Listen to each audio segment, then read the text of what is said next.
Welcome to the UTI Swatantra series powered by ET Now. We're in the beautiful city of Chennai.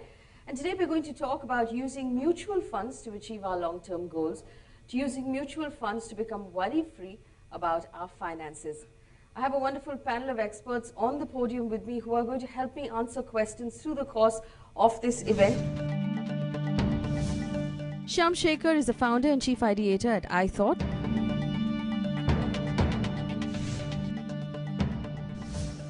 Suresh Parthasarathy is the founder of myassetsconsolidation.com. Chokalingam Paniliyappan is the director of Prakala Wealth Management.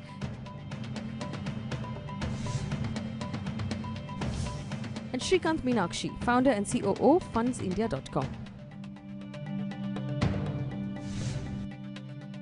Gentlemen, thank you so much for coming in. Shyam, let's start with you. If I'm planning a portfolio, or if I'm just planning for some goal in the future, and we all have something in mind when we are planning, maybe it's our retirement, maybe a lot of times people plan for their children, they're hoping to buy a home in the future. If I were to ask you to put down one or two basic rules that apply to all portfolios that you tell to all of your clients, what would those be? Firstly, we confuse being smart with money and being smart with time. You never try to be smart with time. When you try to be smart with time, you end up not being smart with money. You accept that time is the most important ingredient in an investment process. So you give time unconditionally to your investment.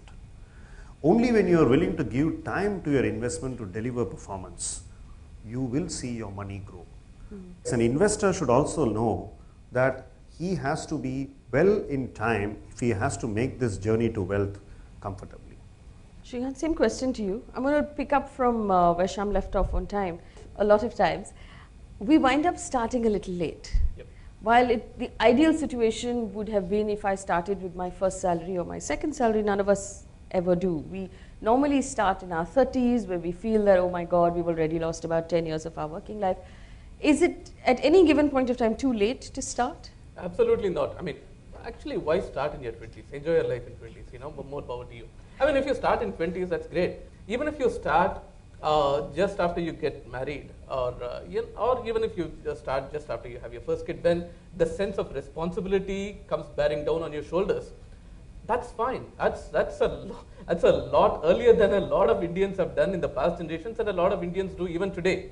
So even if you start, quote unquote, late in your late 20s, early 30s, or even in your late 30s, or, I mean, damn it, even if you start in your 50s, it doesn't matter. As long as you are investing with a purpose, as long as you are investing with a specific goal in mind, as long as you are investing with some time frame that's reasonably long enough, you can definitely get started with investment. Suresh, tell me this. Once I start, and starting is not a problem in India. We are a country of savers. We are a country of investors. From my point of view, the problem is continuing to invest. Yes.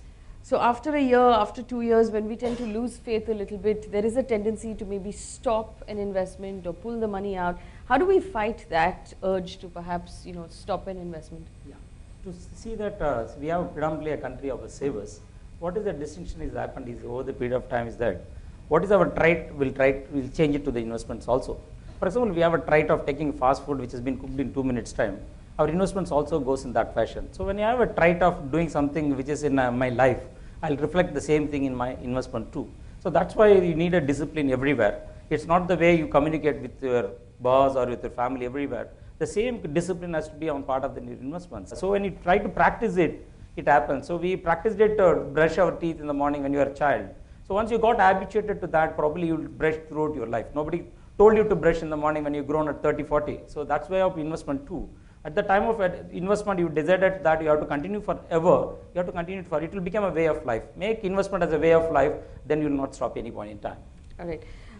Chokalingam, we talked about, the time that we need to give our investments. We talked about getting started and staying invested. But the larger battle here is choosing an investment. Among all of the ideas that come up, all of the advice, your bank manager will tell you something, your friends will tell you something else.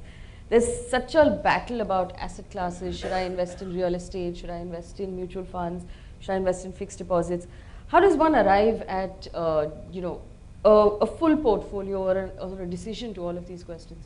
Generally speaking, as they told earlier, you identify the goals, whatever you want to do. So according to the goals, you can choose the investments. Say for example, if I am 25 and I want to go to a foreign country for my higher studies, I will need money in 2 years or 3 years.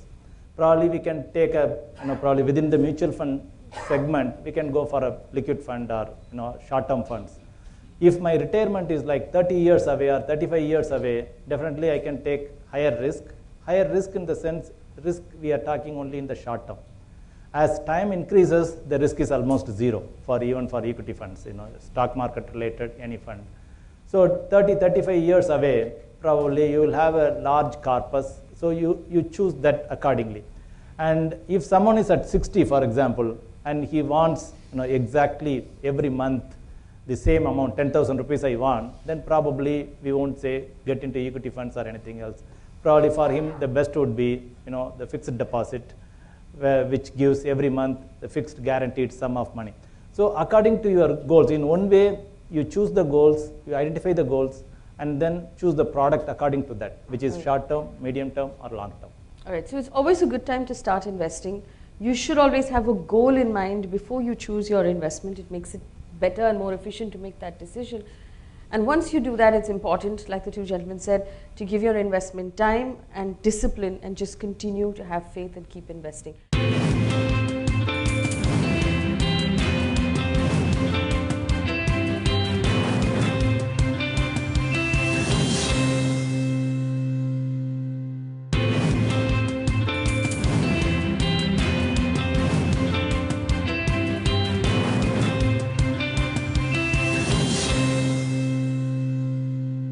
I want to open the floor for questions because we want to try and achieve as much as we can.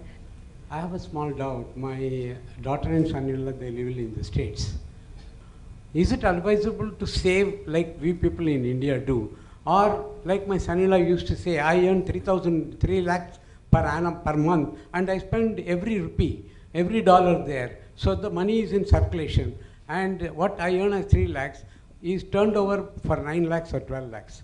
Is it worth doing that type of transaction, or are we right in Indian mentality to save money for future, lock up the capital and make it less capable of utilizing? Well, there are two questions here, Shrikant, if you want to take it. One is the fact that overseas people have social security to look after their retirements. We don't in India. And secondly, we're not locking up the capital if you choose the right asset class, right? Yeah, to address the first question first. People in US do have social security, at least right now they have it. I do not know how old your son-in-law is, and probably in 20, 30 years will social security infrastructure in US will still be there.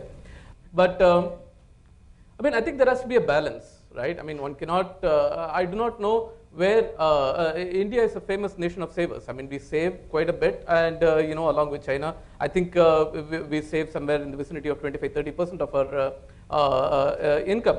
And I think that's a healthy trend even today. But one cannot scrimp too much in terms of today's comforts for the sake of tomorrow's peace of mind and so on. But saving is definitely important. If you do proper financial planning, and if you chalk out your cash flows through the future effectively, you do not have to really take a whole lot of risk with your savings and with your investments and so on, and you can have a different kind of peace of mind. Not peace of mind and happiness not just about today, but also about tomorrow and the day after. Does anybody else have a question in the back? I normally do transactions online, mutual fund, and every once in 2 years I normally do switching between the funds. So why do you switch between funds? Yeah, firstly when I purchase equity oriented funds, and when there is good returns, I normally switch to some other funds like liquid or debt funds. Okay. So is this the right way, switching between the funds at early stage, or should I focus on only one particular fund? I'm going to ask you what your goal is for this investment. For my child's welfare. So how many years would that be? Around 20 years. 20 years from today? Yeah. Suresh, we talked about, staying focused with our investment. So this business of, skimming the profit off, moving it into a liquid fund, then investing it back again, rebalancing your portfolio. There are a lot of investors who prefer to be active. Okay. How active is too active? When you come to investment, you should be lazy. So that's one way of making wealth. Not too lazy though. You can also be too lazy also. When you become hyperactive, you change every 2 years time. So better on investment, you need to be a little lazy, it is always good. Number two, people says that I make good return. When you go to investment, what is a good return for you? Could you tell me what is a good return for any investors? There's no word called good return on investments. People say it's a good return. What is a good return? For example, the inflation last 30 years time, if you look at it, it's around 7.8% average. So anything you earned around 8% means you are intacting your wealth. You have not grown your wealth. Your wealth stays there. So you make 10%, you made only 2% return. So when people say 15% return, they made only 7% return. 7% is a great return if you think, then probably you are trying to fool yourself. So that's the reason I said that. There's no question of 1 year, 2 year, we need to do that. Because the moment you try to exit of certain investments, that could have been the starting point of that particular investments. In India, the investments runs on a cycles. Have a goal, try to invest, keep investing it across. You see that it makes, unless you don't know how much return you have to make, you keep rebalancing every 2 years time. In your childhood, probably could have told about the monkey story. It will happen only like that way. So better in an investment, have a goal, keep investing it. Or if you find abnormal return, please book profit and rebalance your portfolio. Okay.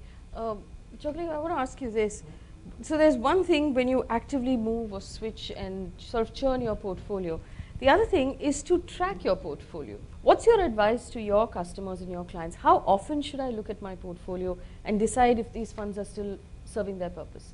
I generally advise people to choose more time on choosing the advisor or the fund. So in turn the advisor chooses the fund. So whichever way. So you spend more time, you take however long, it doesn't matter.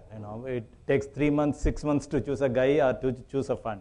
Once you choose the fund, probably the best way is to remain there, to remain invested in that fund, because you might have gone through the cycle of the fund last 10 year, 15 year, 20 year, whatever, the fund manager, how the fund house performs, etc., etc. So generally, at least once in a year, if probably they think and review the portfolio, and generally it's not that the fund should be always in the top 5 or top 3, whether it has given better returns than the index and the category average. So if they go through that process once in a year, it's more than enough. All right, do we have any other questions? I want to know about the investment for senior citizens. You told for senior citizens we require monthly income. So only FD is the only option. And another thing you told, we have to wait for a long term, 10 years, 15 years. But senior citizens cannot wait like this, 10 years, 15 years like that.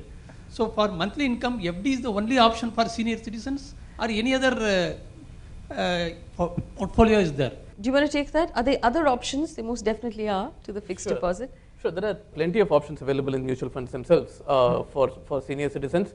Actually, the best way to get your regular cash flow for yourself is using a systematic withdrawal plan.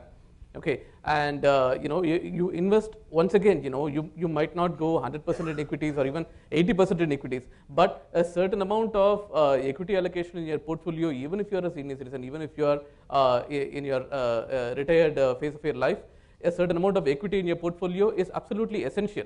If the gentleman is currently using fixed deposits to generate a monthly income, and if he were to either replace it partially or fully with a mutual fund to generate that income, what mutual fund would that be?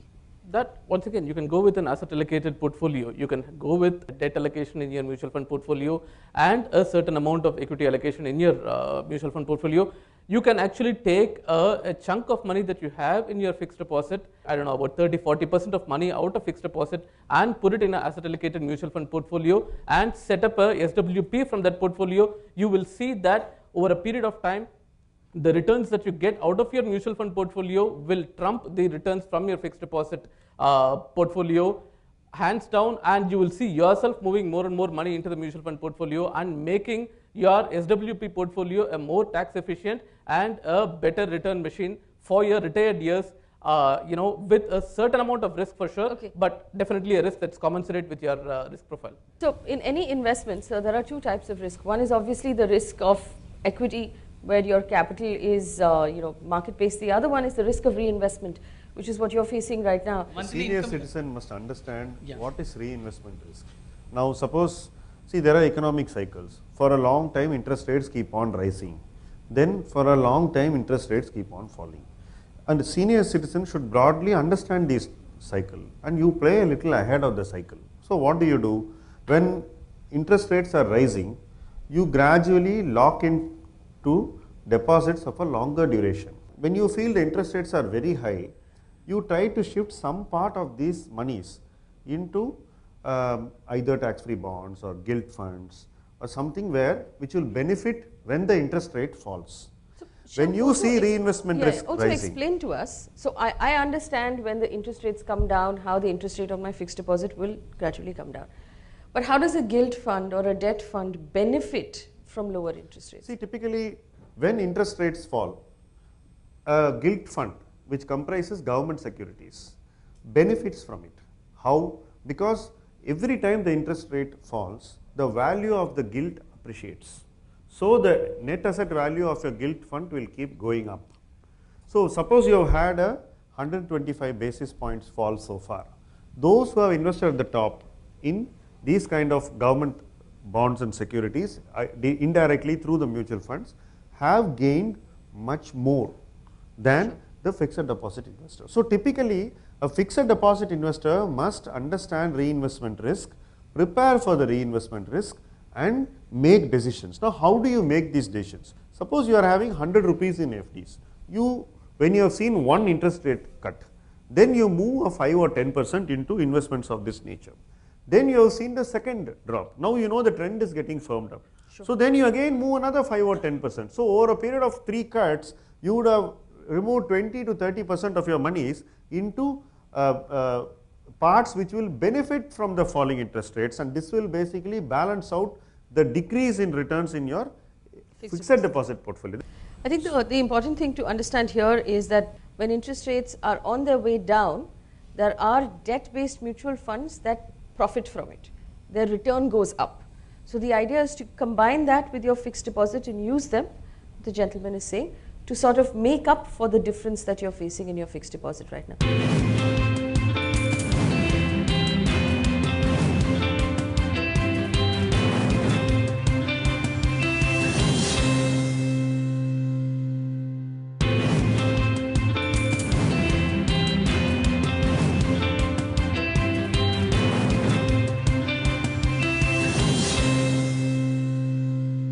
Is there anybody else who'd like to ask a question in the back? Property invested in 2008, and which is around about 42 lakhs paid up so far. If one has to sell it off today, it comes around about 55 lakhs or something. Is it worth going about selling it? Plus I have to pay back 12 lakhs for the loan, balance loan. So real estate, for example, you bought at 42, 7, 8 years, 2008, now 7 years have gone up. You could have paid some interest towards that. Now whatever it is, the component is there. Now we put a cost of inflation index to that. Now probably you bought at 42, now you are selling to 52. Probably because the last 7, 8 years the inflations were too high. Because of that your property price and selling price could have been matched. You try to sell it without not much impact on the capital gains. Now if portfolio doesn't have a great asset allocation, it may be a great idea to sell it across. I don't feel there is nothing wrong in selling a property. I disagree actually, if I may. Yeah. If you sell property in a market like this, it's effectively like selling equity or mutual fund in a bear run. It is you're at the bottom of the real estate cycle right now, and exiting unless you absolutely have to, and walking away with losses, I wouldn't say is if he can hold on, wouldn't it make sense for him to hold on for a year or two? Now we know very clearly that everybody is bullish on Indian equity markets. There is no point, I don't think how much return you. For example, you look at it, I'll give a small stat for the people, always look at it. For example, you invested in 1979, 1 lakh in real estate, 1 lakh in equity market, 1 lakh in fixed deposit of a nationalized bank, and 1 lakh in a gold. So now 36 years have been lapsed, you see that real estate prices have gone up substantially. Now after 36 years time, you are now to try to allocate, see how much your money has grown. A lakh invested in fixed deposit currently is 18.85 lakhs, and a lakh invested in gold is around 30 lakhs. And lakh invested in real estate is 32 lakhs, a lakh invested in equity market is 2.8 crore. It clearly exhibits that over a period of time, equity market gives a great return irrespective of the time period. So let's do this. See, another thing is we are having a generic approach to property. Yes. I think that is wrong. Yeah. See, let us see what you have bought in 2008. If you have bought suburban property, for instance, in my view, suburban real estate should be viewed separately from urban real estate. The logic is that suburban real estate was not based on consumption needs. It was purely based on investment needs. Whereas urban real estate is based on consumption needs. So I think that any investment where there is a fast growing consumption need, that investment has a better chance of giving results than an investment that has to wait for 10 years. So suburban investments have failed. History has shown us that suburban investments have failed because they don't give you returns, they add to your liability, they don't beat inflation, indexation kills your Uniformly across the world? Across the world. Okay, let's move on to another question. I don't want to show the negativity to the panel, but still, every time we see the crisis. We have been across 2 decades, we have seen many crises. So there are very young investors are here who may, choose to invest in the future. So what would you advise to them when they see, kind of sharp fall in the return? Market has a tendency to go up and to go down. The youngsters should get educated themselves about the nuances of the market. So whatever goes up should come down, whatever comes down should go up. And we now have, since economic liberalization in the last 25 years, we now have a very decent history of the stock markets. Now we have comparatively a very good regulator, SEBI, very transparent, one of the best regulators India can have. 2 regulators I will mention, RBI and the next is SEBI. So these are 2 best regulators the country can have. And more transparency in the system. Fund houses, investment fund houses which have grown much larger size and more transparent, very crystal clear nowadays. Rules and regulations. So when things are good, market risk is the one that you take. As an investor, you can eliminate everything else, but market risk that you have to take, no one else can take. So even if you put a deposit in a bank, for example, deposit is completely unsecured investment, fixed deposit. Even a debenture or secured debenture has some security, but fixed deposit is completely unsecured investment and only 1 lakh is insured for every investor. So when I can take risk in that, and I can take risk in an investment which I don't need for next 20 years, 10 years or 15 years, whatever, because my goals are long. So for the upcoming people, the young people, they should give more allocation towards equity, which is an asset class which will perform, which has performed, which is performing, which will perform. So don't worry about the in between hiccups. That will be always there. Just get educated, see the graphs. So for a patient investor, there is always room to make money, and this is the market to be in. This should be the major investment part. You wanted to add something? You see, volatility that you see, there are 2 types of volatility. One is what you see and what you don't see. As an investor, there are 2 ways of dealing with volatility. Either you go and take advantage of it by making a bold investment, or you allow it to pass over. Okay.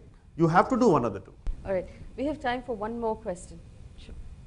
I wanted the panelist view as far as investment into arbitrage funds is concerned. Is it a good investment plus? What is arbitrage? You give money to a fund house, and the fund house lends this money to somebody who doesn't have the money to purchase it in cash. Now, the end use of an arbitrage fund is that you are, through a fund house, lending money to a speculator, right? Now, this is secured because both the transactions are done real time. So, on a temporary basis, you are going to get your money back. But when markets go into a crisis, arbitrage funds will not have takers. In the sense, the speculators will get wiped out. So when speculators get wiped out, for periods of time, an arbitrage fund may not make returns at all. So if you are the kind who is looking for consistent returns, I would rather have you go for an income fund and be satisfied with the same returns. Just for the sake of taxation, going for an arbitrage fund has become a fashion. I would like to question this. Unfortunately, I'm told we've run out of time. Gentlemen, thank you so much for joining us. You've been a fantastic audience. For those of you watching at home, remember, if you'd like to join us at any of our sessions, all you have to do is log on to our website. It's at the bottom of your screen. You can also tweet out a question, #Swatantra. It'll be our pleasure to hear from you. Thanks for watching.